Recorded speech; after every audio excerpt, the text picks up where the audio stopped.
Welcome to Home of the Griffins, our periodic show on Taylor School District sports. I'm Carl Zymak. Returning as our guest today is Michael Pitts, head coach of the Taylor Griffins. Last time we saw you, the Griffins were headed into the season. Welcome back, Coach. Thanks for having me. It's great to have you back on set here. Your Griffins finished the season 2-7, and you were in 7th place in the Downriver League. What were your general thoughts on the season coming out of it? Now I know you're decompressing. We were talking about that. Improvement, slow improvement, Okay. but we did improve. Okay. You know, this is my second year at Taylor, and one thing we just wanted to show everybody that we could play football here. And I think, you know, we took a step forward. Right. You know, we didn't do as good as we thought. We didn't do as good as we planned on doing, but it was improvement. So I tell the guys, slow improvement is better than no improvement. That is true. You got to take this in steps. You usually don't sure. go from here to there. Right. You know, you really had a tough. You know, we talked about this in the preseason in our preseason show. You really had a tough road out of the chute. Sure. You had Woodhaven, Allen Park, and Trenton. Those teams combined for a 19-5 record this season. They were all near the top of the conference. Difficult way to open the season. I know we agreed upon that going in, but did it have lingering effects? How did that affect you guys when you started? Definitely a different, difficult way to enter the season, but I've always felt that's the best way.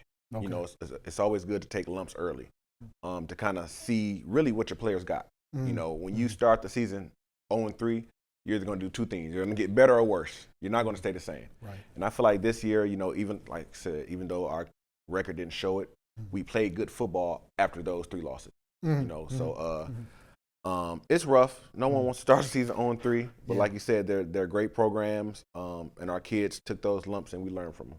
Well, I know that it couldn't have been easy because the scores were lopsided. Right. For I sure. mean, I think the combination was like 102-12.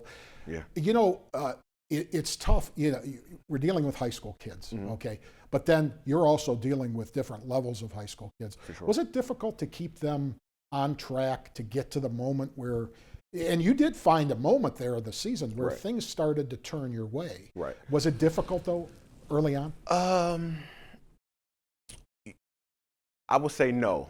You know, in my years of coaching, anytime you start the season like that, normally kids will quit, like physically just quit, leave. Right. You know what I'm saying? Yeah. Oh, yeah. And luckily, we didn't have that. Now, emotionally and keeping them locked in as far as just doing the tasks at hand, you know, focusing, sure, we kind of lost them there because, hey, we started the season 0-3. You know what I'm saying? Right. Their motivation is not where it needs to be. They don't think they're good. They don't trust each other. They might not trust us. We're 0-3. You know what I'm saying? So physically, you know, they didn't walk away. They didn't want to quit. They wanted to be there.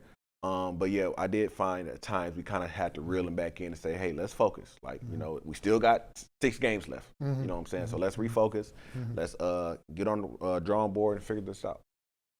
Your squad did seem, like I was alluding to, your squad seemed to tighten up over the last 6 games.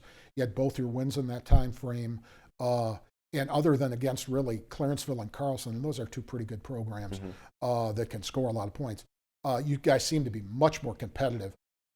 Did you make a lot of personnel changes within that time frame, or was it just the fact of getting the guys that you had in those situations doing the job that you wanted them to? It was a little bit of both. Okay. You know, this year we dealt with, you know, since the kids were back in school, we dealt with a lot of COVID-related issues. Now, luckily, you know, anytime anyone felt sick, no one had COVID. You know what I'm saying? Right. But, you know, last year we dealt with this, but wasn't nobody in school, so it wasn't really a hassle because parents were okay with, okay, you being at home all day, now you go to a 2-hour football practice. Right. But with them being in school, you know, it was a couple points of during this season where their stomach flu going around the school. You know what I'm saying? And of course, with COVID going around, anytime a kid coughs, their parents want them to come home. Oh, yeah, I hear you. So it was quite a few times, at least two weeks where we practiced one day a week. Did you guys have to? Wow, that's stunning. Yes. Really? Because it was Southgate week. That Southgate week, out of the whole JV and varsity team, out of 60 kids, I think we had maybe 23 kids come to practice that Monday. Wow. Because it was a amazing. bug going around. A kid would catch a cold over the weekend, and I told him, you know, anytime you feel any type of way, go get tested. It's a tough era Because you sit here and sometimes between us you laugh about it, but it isn't funny when you're directly involved. You don't know your kid could have COVID. You don't know those kind of things, and they could give it to grandma or give it to you. Right. That kind of thing. Did you have to take special precautions this year? I know last year was a twilight zone year. Sure. But this year, did you have to take special precautions in how you handle practice games, etc.? No, it was actually a lot more looser than last year. Okay. The only thing we had to do was anytime we were inside the school building, we had to wear face masks. Okay, right. But as far as practice, games, like situations, everything was pretty much normal. Gotcha. You beat Anderson in that week and Lincoln Park by a combined score of 62-6. Kind of the pendulum going back and forth here. Right. And you broke out with 44 points against Southgate. Let's talk about those victories. What do you remember from Southgate? Because you guys really handled yourself. Right. It's funny, the one thing I remember about that week is that, like I said, that was a week where we had one day of practice. Right. And the pro of that is I think they were fresh that week. Okay. By us not having practice, they went to that game, a lot of energy. Right. So that week was important because, of course, it was our first win. And really, it was for us, we established the run. We were really physical that game, defensively and offensively. Right. And, you play football. Yeah. That's part of the game. You got to be physical. Right. So looking back at that week, we definitely controlled the tempo on offense. We ran the ball. Our receivers had some good games. The quarterback threw good ball. So, that game, kind of everything hit on all cylinders. You told me before this when we were in my office talking, you were telling me that you found a running back. You were very happy about that. Can you expound upon that a little bit? Who's the running back and tell me a little bit about him? He's a junior, Isaiah Holloman. Okay. Great kid. Great kid. If he walked in here, he probably wouldn't say nothing. He's very shy. Okay. He's a head down. He's a hardworking kid. Comes from a good family. I actually coached his brother. Okay. You know what I'm saying? So that's how we met. Because his brother's an actual coach for the high school. Gotcha. Right. So he's a hardworking kid. He runs hard. Runs hard. He's probably 5'9", maybe 175, but he runs like he's 6'3", 250. You know what I'm saying? Very hard to take down. Exactly. And Southgate was really his coming out party where he just got downhill and got he scored. Sure. You know what I'm saying? Sure. So great kid. I'm excited that he's only a junior. We get him next year. Right. And he started both sides of the ball. He was our starting running back and free safety. Well, that's fantastic. So he was definitely a hammer on both sides of the ball. That's a young man you want to keep around. Sure. What about the Lincoln Park game? Because you were successful there. I think that was 18-0. Correct. Okay, a shutout on your terms. You were fairly decisive in the teams that finished below you. You were decisive in the victories against them. Right. What do you remember about the Lincoln Park game? Do you remember much about it? Oh man, that was I know they probably all blur together by now. Well, no, it's not even that. It was raining. It was wet. Okay. It was wet, so we really couldn't throw the ball. Right. I feel like we definitely could have did more offensively. Our defense played great that game. Okay. Our defense played lights out. But I feel like we definitely could have did more offensively, but the weather conditions kind of hunkered us down. Right. You know what I'm saying? Right. So that game was kind of similar to Southgate, where we just had to get the ball and hand it off. Gotcha. Really couldn't throw it.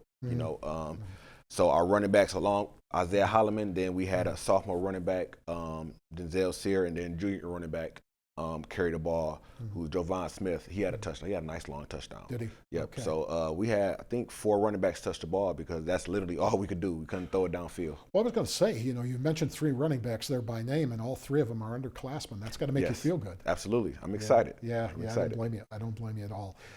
You had a good chance to get a 3rd win in the finale. I mean, you and Etzel Ford finished very close together in the standings.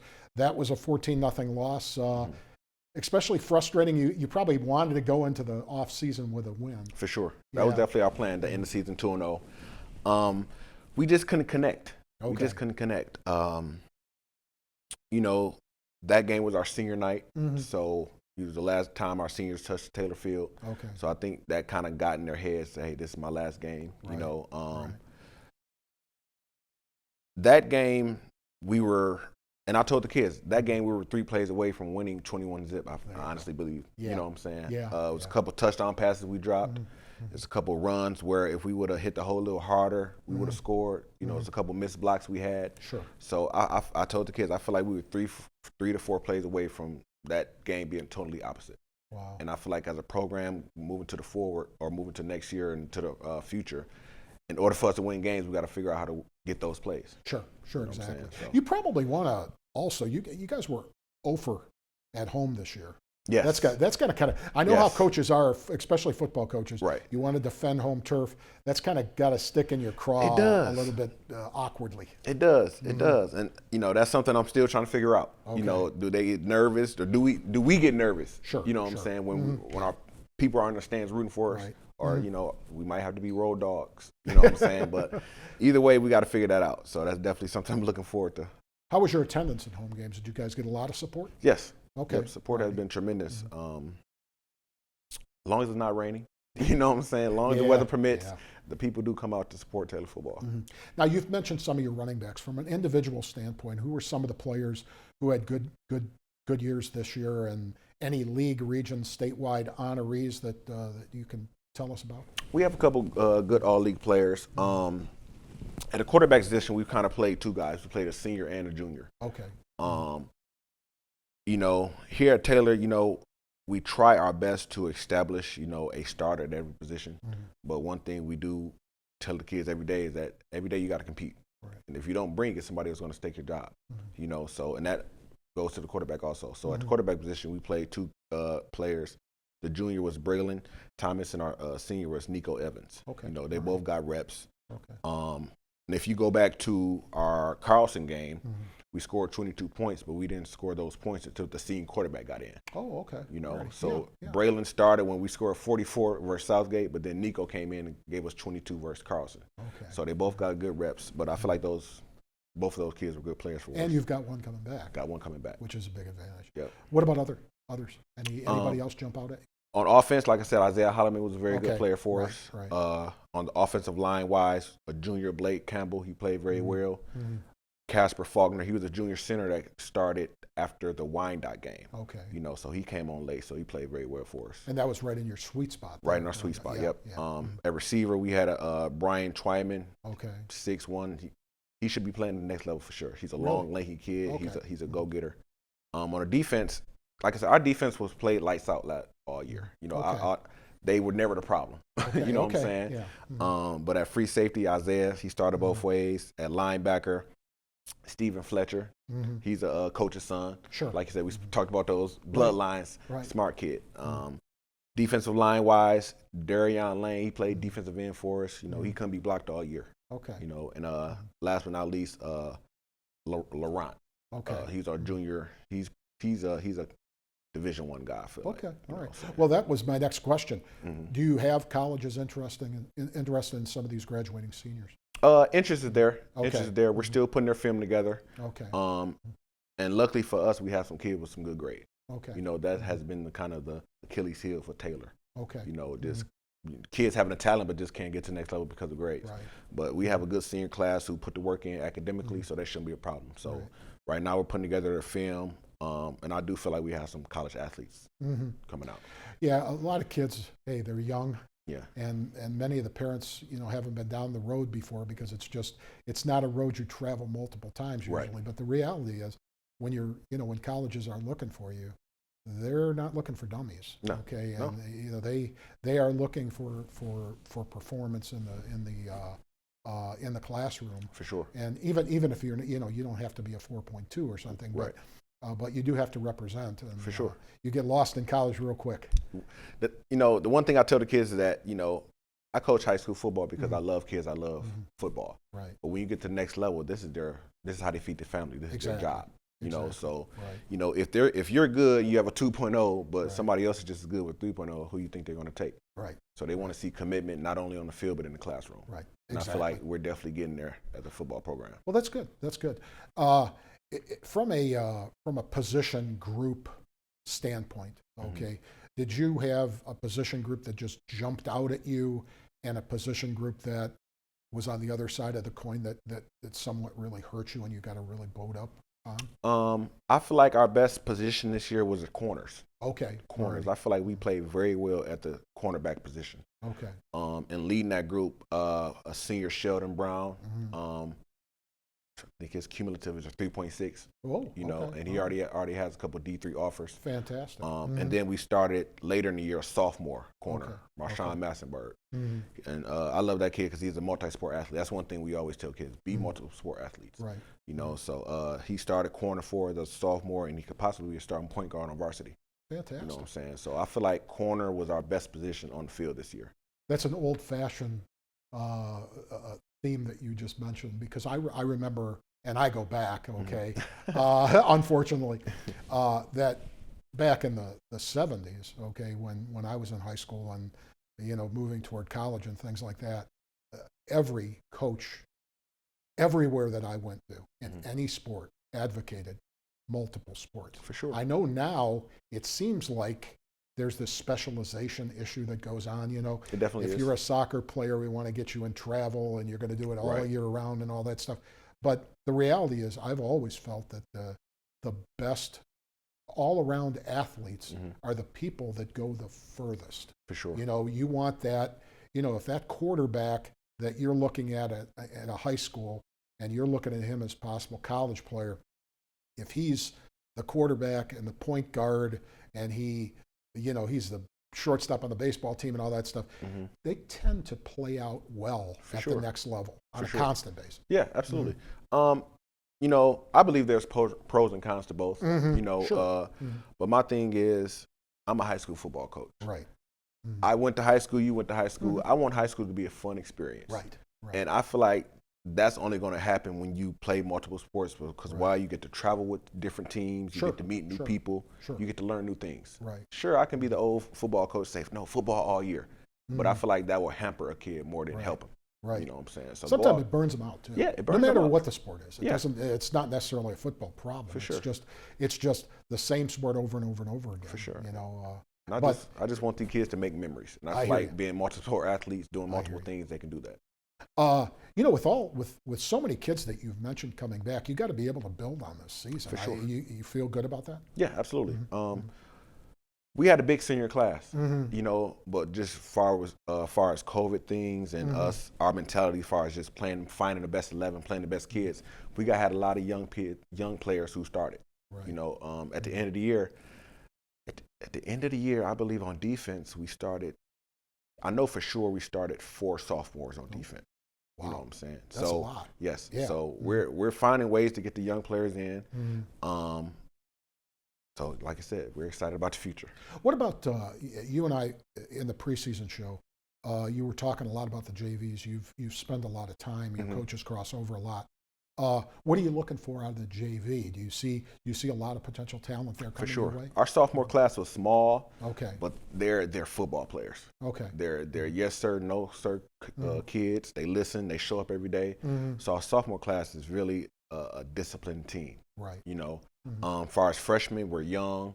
Experience wasn't there, but the heart was. You know, our freshman class weren't the biggest, weren't the strongest, weren't the fastest, but their hunger for wanting to be better is going to make them a great class. And kids change markedly in high school, and for sure. If they've got that kind of attitude and they change for the better physically, for sure, you got something going there. What do you think it's going to take for Taylor to take that big jump into league contention and title contention and maybe even the state playoffs and things like that?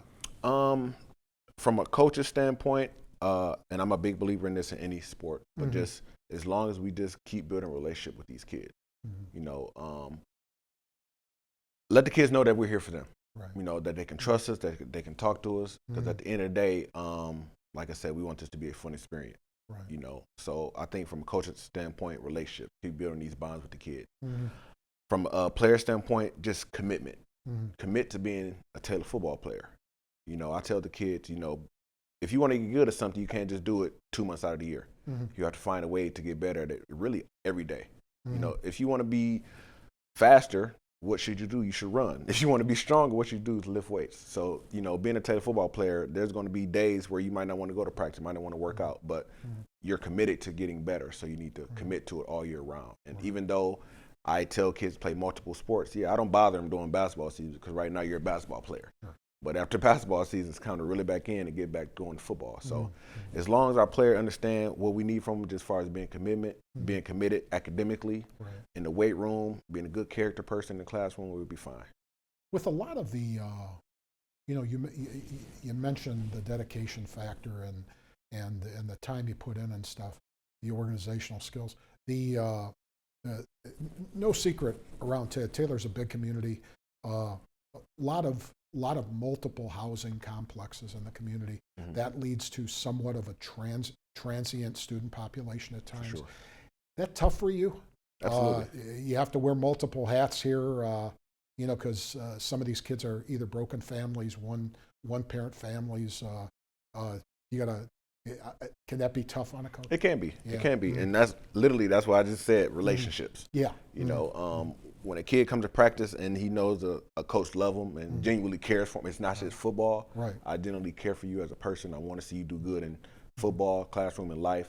They'll play harder. Right. You know, so it's tough, but I mean that's part of the game. That's why we get paid 2 cents an hour. Exactly. I hear you. What I'm saying? I hear you. Big money. Big money. Big bucks. Big bucks. Hey, yesterday, good news for your program and for all of the community and for the school district. Looking forward to playing on the new field thanks to the bond passing yesterday. That was great, great news for the city of Taylor. That was great news for the city of Taylor.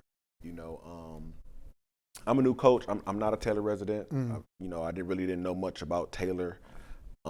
Graduated from Wayne Memorial, so I'm really an outsider to Taylor. You know, and one thing that I wanted to do is bring change. You know, I honestly feel like Taylor is a good community.